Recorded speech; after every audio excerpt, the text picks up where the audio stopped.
Did you know that Macaulay Culkin is one of the highest paid actors in the history of Hollywood? Macaulay began acting at 4 years old and was only 10 when he starred in his biggest movie, Home Alone. And while it may seem like he was always destined for stardom, there was a dark side of his story that many of you may not have known about. Macaulay actually never wanted to become an actor and was forced into it by his father. Macaulay was one of 7 children, and because of his father, Kit Culkin, all of them were actors at some point. Kit Culkin was a former and some would say failed child actor himself, so it may not be surprising that he wanted his children to become actors to bring his family out of poverty. However, this wasn't a case of a father wanting his children to succeed where he couldn't. This was something different. Kit Culkin, who managed Macaulay's career and had become increasingly controlling as his son's popularity grew, soon had a reputation in the industry for being unreasonable and demanding, reportedly not unlike the situation at home with his family. His father was physically and mentally abusive and was mainly interested in having control over his children's success. In 2018 on Mark Maron's WTF podcast, Macaulay stated that he felt that his father was jealous of him because everything he tried to do in his life, I excelled at before the age of 10. Whenever he and his father left to make a movie, he found himself locked in a hotel room with a man who didn't like him, but at least it spared the rest of his family months of their father's cruelty. Despite his reputation, Kit Culkin ranked 48th on the Premiere Magazine's 1993 list of the most powerful people in Hollywood. But then, when Macaulay was only 14 years old, he did something that would strip his father of power for good.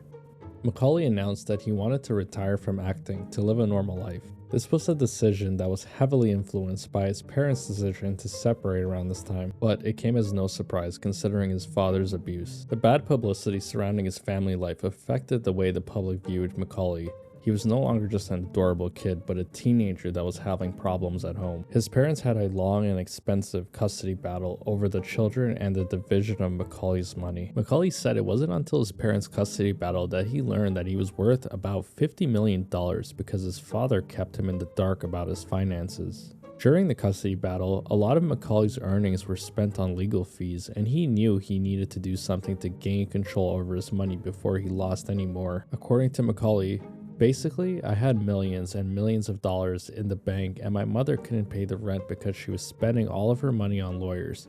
We were about to get evicted from our apartment. The only way I could get access to that money was to take my father's name off of it. But I didn't want to make it messy, so I figured I'd just take both of their names off of it. So he took both of his parents' name off of the trust fund, which reportedly was worth between $15 and $20 million. Kit seemed to have accepted his defeat because in 2001, Macaulay told the New York Magazine that Kit did not show up for the last day of his custody battle with his mom. Macaulay has not seen or spoken to his father since that day when he was 16 years old. The only time that he revisited his past with his father was when he wrote his book in 2005 called Junior. The book tells the story of a young star who had a troubled relationship with his father. After finally getting away from his father, Macaulay attempted to live like a normal teenager and went to high school. But it wasn't easy, and his troubles weren't over yet. During his time in high school, Macaulay smoked, drank, and partied like many teenagers do. However, the media framed it like he was a drug addict. In reality, according to Macaulay himself in 2001, it was blown out of proportion. I never did any more than any upper class, Upper West Side kid you know would. We weren't like all squatting in the corner shooting heroin. His image was attacked yet again in 2004 when he was charged with a drug possession while driving with his friend. When it happened, the media made it seem like it was another child star turned drug addict like Britney Spears, Lindsay Lohan, and others. In an interview on Larry King Live in 2017, Macaulay said that he consumed alcohol and smoked marijuana over the years, but he said he never had a problem. Everything that I do for some reason becomes this big crazy thing, you know, even though any normal person does it. Like, yes, I'm a kid. I had a beer and smoked a joint. Big deal, he said. During his break from acting while Macaulay attended the Professional Children's School in New York City, he met an actress and fellow student, Rachel Miner. The two were both 18 when they got married in June 1998, but the marriage didn't last long. They separated in 2000 and finalized their divorce in 2002. Around the same time, Macaulay Culkin's half-sister,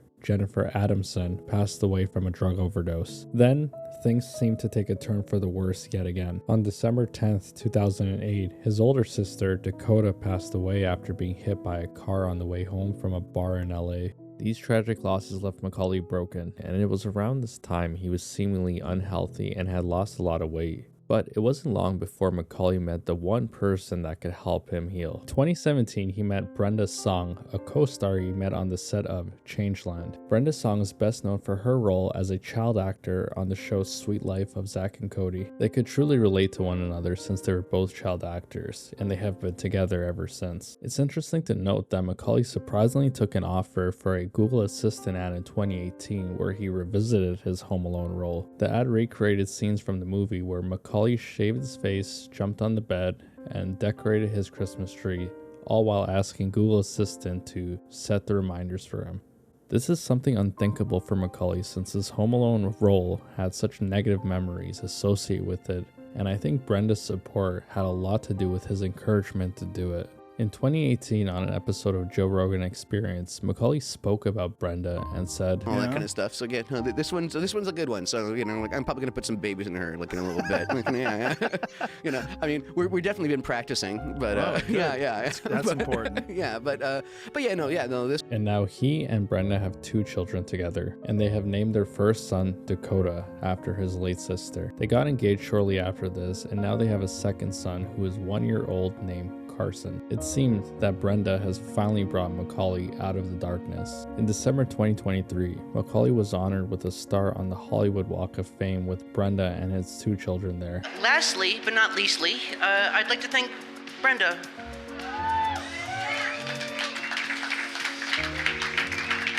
You are absolutely everything. You're my champion. You're the only person happier for me today than I am. You're not only the best woman I've ever known, you're the best person I've ever known. You've given me just all my purpose. Macaulay now lives life the way he always wanted, free from control of anyone else. If you enjoyed the video, please feel free to like and subscribe. It would really help the channel out a lot. And until next time, thanks for watching.